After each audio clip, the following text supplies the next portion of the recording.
right, it is time for a Friday Reads Mid-Grinchathon. Hey everyone, it is Shannon, and I'm super excited to be here today and to share with you this video. This is going to be a Friday Reads, but a slightly, kind of like a Grinchathon edition, because we are still in Grinchathon. It runs until Sunday, but I have done sort of like most of my reading, because most of my reading I do Sunday through Thursday, and I do plan on reading a little bit today, tomorrow, and of course on Sunday again. But yeah, but before I get to my Grinchathon reads, I'm going to talk a little bit about the stuff that I finished before Grinchathon, but after last Friday reads, because that's sort of how things roll. So in my Friday reads, I share a little bit about how my reading has been going, including what I finished, what I've started, and anything interesting that I'm carrying over week to week. I think this is mostly going to be finishes, which is unusual, but that's okay, that's allowed. So starting with the finishes, one of the biggies I finished, and I mean it, biggie, like 553 pages, The Lost Hero by Riordan. This is the first in the Heroes of Olympus series, and this is a series that comes after the Percy Jackson series. I wasn't sure how connected they were. Like, I've read the Magnus Chase series, and it's very lightly connected to, like, Percy Jackson, but this is directly, like, this is like a direct sequel series, which I didn't realize, which is fine, I just didn't know. I have read the Percy Jackson series, so I definitely would recommend not reading this until you finish the Percy Jackson series. I read this, I got it from the library. It is one of the oldest books on my Goodreads TBR. I can't remember when I added it, but now when I'm talking about that list, it's any book that's been on my TBR for 10 years or longer on Goodreads. And this one is available digitally, but the holds for the physical edition were a lot less.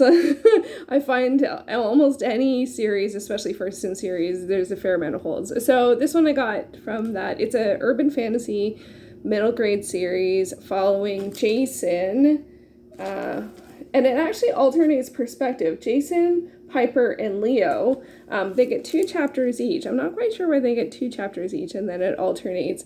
Gosh, I do not know how much to say about this one because it is a direct sequel. But I guess I can say the setup is that they're in a wilderness school, and Jason doesn't have memory of the previous to like 2 weeks, and and it is sort of similar to the Percy Jackson series in terms of that there is mythology involved, and there is something that they have to come together to do, to solve mysteries, kind of things, and which I love. I honestly love it so much. I love kids, urban fantasy, mythology inspired things. So I actually really did like this. There were some things that I had challenges with this one, and I've been, Di from Diasis 19 has also been reading this, and I agree with her in terms of the Aphrodite cabin, and how there's some, because if you're unfamiliar with Percy Jackson, how it works is each of the people it's all kids who are demigods, basically. So one of their parents is a god, and they get claimed by their god. And I was a little disappointed that in the trio, it's 2 guys and a girl, and the girl gets claimed by Aphrodite,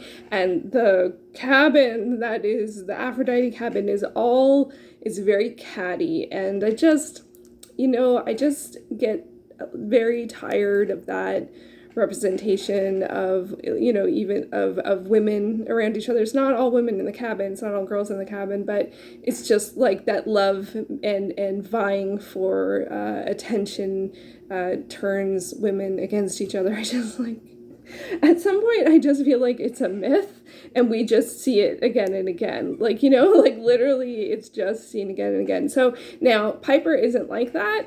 And I do feel like where it went was better, but it is how you see it on the surface, and maybe it's saying that that's how we see things on the surface. I don't know. Anyway, so I wasn't a huge fan of that. I will say I did see a lot of things coming, but I'm an adult reading a middle grade series, so I don't really expect to be super surprised, especially since I am very interested in mythology and at this point have read a lot of mythology or in mythology inspired works. And so, when you get to know the stories, you kind of can guess where some things are going. I actually really liked Leo as a character as well. I thought Jason was a good character too. It is sometimes hard to get a connection with a character that has memory loss. In some ways it's a fresh start, but then there's always this sort of like, well, what happens when they start to remember, or will they ever start to remember?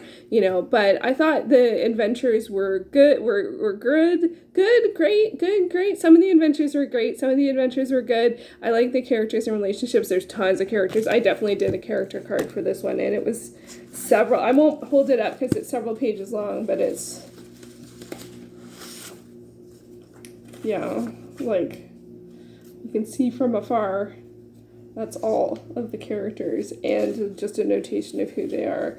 And so it's at least 35, and that's not all of them, but I just find it easier just to be like, who's in whose cabin, because you never know which characters are going to come back, and that's another thing, is that I do like to keep a handle on that. So as I said, it is a direct sequel, or it is very much I don't know, let me know if you've read this in the other series. Do you think it's a direct sequel? For me, I kind of feel like it is. Like it talks about things that happened in the Percy Jackson series. It is set afterwards, so I wouldn't go into this one first. I'd start with Percy Jackson, and they're so much shorter. Like what is with this whole 500-page middle grade? That's the only thing. It took me 3 solid weeks of dedicated effort to finish this, and although I enjoyed it, I find that I can read an adult novel in that time period. I feel like one of the things I like about kids' books is that they take less time to read, but this certainly took, dedicated effort. And I'm glad that I did it. I just got to figure out how and when to read the rest of the series,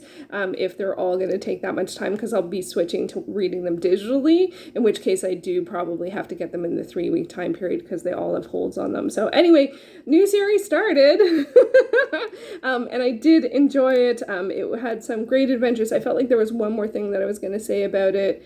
No, I really don't want to spoil anything, so I'm going to leave it there. Also that I finished before Grinchathon was Sue and Tai-chan, Volume 3. I didn't realize the paw print had a Volume 3. This is, I think, is it by the same author as, Cheese Sweet Home, and it has a very similar feel to it. It's very sweet animal stories, and I had to sort of figure out what was going on because it is Volume 3. They're very much like, how many pages are they? Like, they're sort of 5-page comics, and the cats, it's a young cat and an older cat, and the young cat ends up living with the older cat, and it's explained in the earlier ones, but basically it's about them like getting along and enjoying life and just, having adventures, and it's extremely cute. But sometimes I find reading a whole volume of sort of like what feels almost like sort of like a daily comic is not my favorite. So I try and read, but it's so cute. It's so very cute, because they are such sweet little stories, and I like to sort of spread it out over time, but for some reason I didn't. I guess because Grinchathon was starting. And so Grinchathon, I have had tons of finishes for Grinchathon. I'm so happy. One of the big ones I am very happy to finish was Ghostly Echoes by Wiliam Ritter. This is the 3rd in the Jackaby series, which is a YA historical urban fantasy series that has a mystery element to it as well. It's sort of like a case book. I was gonna say volume. I've been reading lots of manga. And I can't say too much about this one because it is the 3rd in the series. But in the series, we follow Abigail, who is a young woman who comes from the UK to America. She is hired by Jackaby, who is sensitive to sort of the paranormal, supernatural world, people, situations, events, and so it has mystery, intrigue, and paranormal, and I really enjoyed it. I really did. I think it might. I didn't quite, there were things about it that I enjoyed more than the other ones, and then there was something else I was like, oh, I'm a little surprised at that. And so I don't know in terms of the series. I think I probably liked it maybe as much as the second, maybe not, maybe third. I think I might have liked the second. Anyway, I loved all of them. I've given them all 9 or above, so I am really just happy to continue with that. And then I only have one book left. There is one book to finish the series, so I'm looking forward to getting to that. I'll probably wait till I'm finished with all of my library books and then get to that. So in terms of Grinchathon, there's some books I read that ended up not being for any challenges, like CatStronauts, Return to Mars. This is the second book in the CatStronauts series, and my goodness gracious, this was just right book, right time. Like, it is so funny, and it's just like,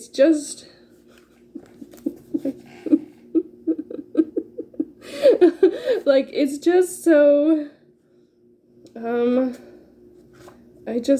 know, I was just, like, it's just got a whole bunch of cats in space. It's a bit of a space race to Mars, and the cats are really just very funny and cute, and it just, like, it's like, why don't we try it? Thanks.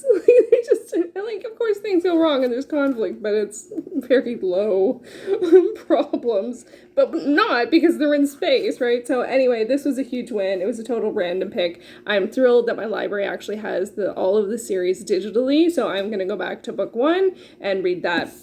I also read another Baby Mouse book, Dragon Slayer. I gotta say, this one I was a little bit disappointed in because, with the title and the visual on the front, you wouldn't think that this was actually about, well, okay, so I can see there. Oh, it's mostly about being a mathlete. I mean, I'm not really getting that, but Baby Mouse gets recruited to the mathletes because she doesn't do well in math.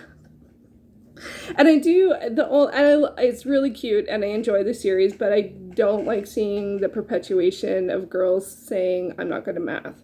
I feel like it would be good, and like, we're all good at some things and better at others and not good at some things, but it's something that we see a lot. So it's the first thing I've seen in any of these books that and like, she doesn't like math, that's true, but she just outright says at some point, like I don't remember if she says I don't like math or I'm not good at math. I just feel like we could use something else. But there are fun adventures with the mathletes.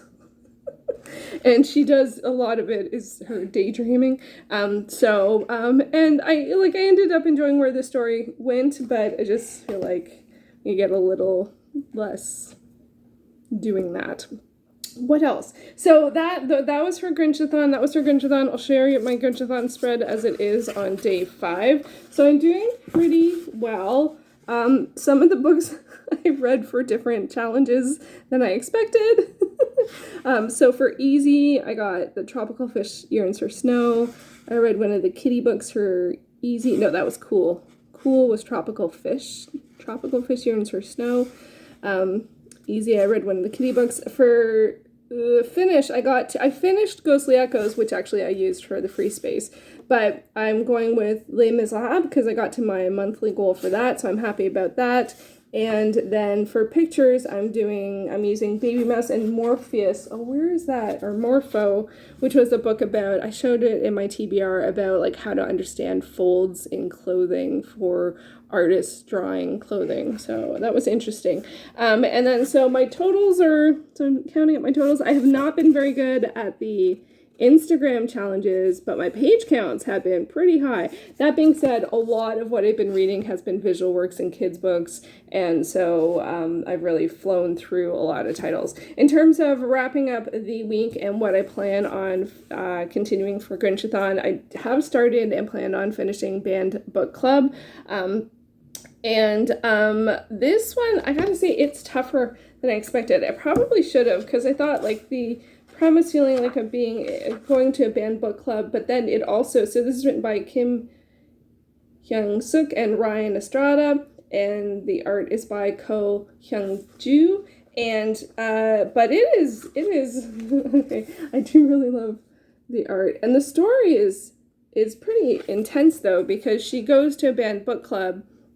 She goes to a book club and doesn't realize it's a banned book club, but then there is also an activism and peace and protests involved in it. And there is pretty strong potential ramifications for it, and that do happen at least to one of the members so far. And it's really intense. It's an emotional read from that perspective, it's interesting. Well, I guess it shows different paths to different things, because she just starts off by going to school and then getting involved in a club and then getting involved, and so I don't know where it goes because I have not finished it. I'm actually quite close, though. I am enjoying it. I am really enjoying the art.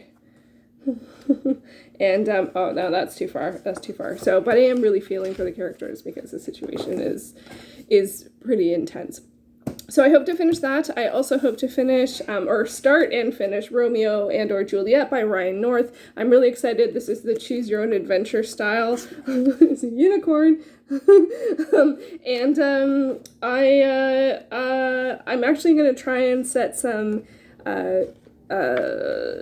like a long period of time to sort of sit down with this, because I really wanted to read some Choose Your Own Adventure this summer, but as it turns out, I feel like it's something that you kind of want to do start to finish, and I don't tend to read one title for a long period of time. Like all of these, like I'll read this for 10 minutes, and this for 5 minutes, and this for 10 minutes, like I just, and then Les Mis for 10 minutes, and so I don't tend to stick with one title, and I think with Choose Your Own Adventure you want to do that, but it's so big, so I'm going to try and set a good amount of time aside to work on this one, so hopefully that'll happen. And then as a bit of a slight tangent, I have been watching Seven Samurai because I want to read this book of everything I know about filmmaking I learned watching Seven Samurai, and I'm halfway through. Kanopy has it on 2 videos, like 2 credits.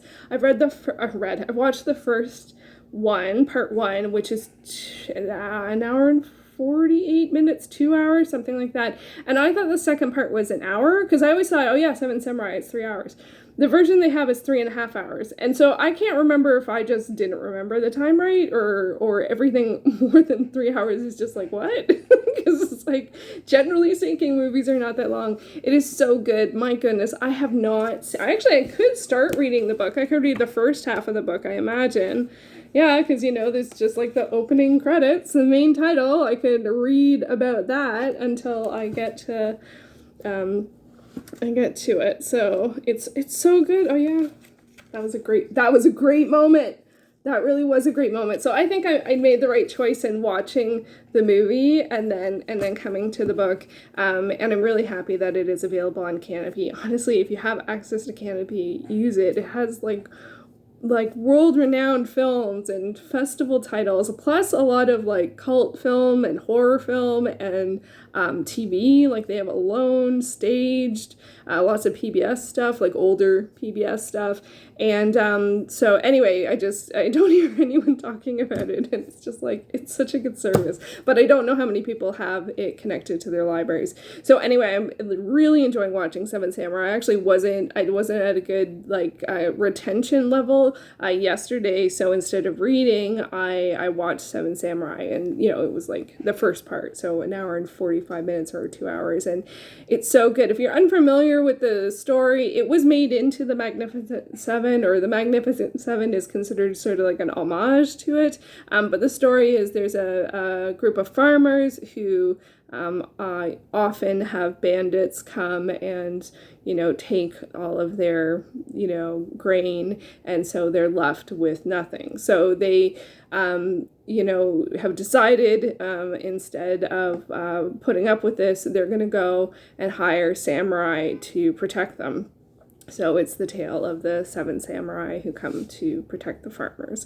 And so it's a great story. There's so many moments, and I'm really enjoying it. It's funny because I don't remember it super specifically, but I remember when I first watched it, which is now like quite a while ago, like well over well, maybe 12 years or more. And so I'm wondering if there will be particular moments that I remember, or if it'll just, since it's been so long, be like watching it again. I know that it's one of my favorite movies, and that it's just such a great movie, and they're so,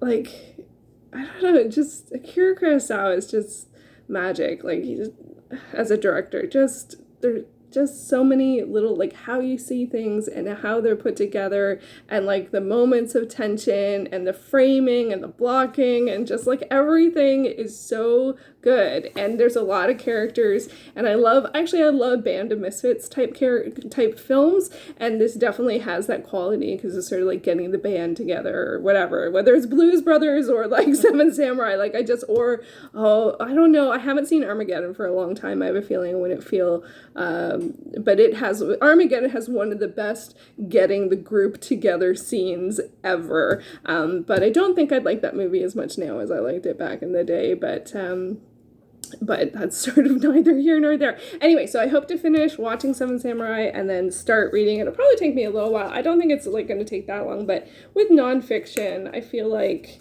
you always want to, I'm trying to see if there's another sort of knot. Oh yeah, like even just like, this is the main samurai and a sort of protege type character in there. It's just so good.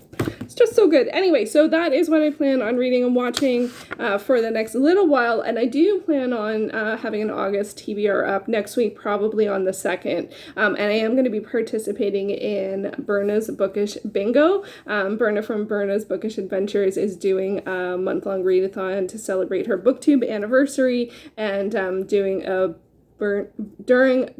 bookish bingo like she did all last year. So, but just doing it's a 3x3 square, so 9 titles or 9 prompts, and I'm really looking forward to it. And so that is what I'll be reading like after Grinchathon. And so it's funny, I think this might be the first, I haven't been participating in a lot of readathons this year, and now it'll be back-to-back readathons, Grinchathon to the 31st, and then the first Berna's Bookish Bingo. I'm really looking forward to it, and it was fun to put my TBR together. So that is something to look forward to. Let me know what you are reading this weekend. Are you doing a final push to the end of the month? I'm actually kind of not, because I'm just going to enjoy what I'm reading for Grinchathon, and then just dive into August at wherever state I'm at. I'm not even really worried about it this month, which is kind of, I know I'm way behind on my goals, and I'm not going to catch up, so I'm just going to enjoy and reset on the 1st. We'll see how it goes. So there you go. Thank you so much for watching, and I will be back soon with another video. Take care.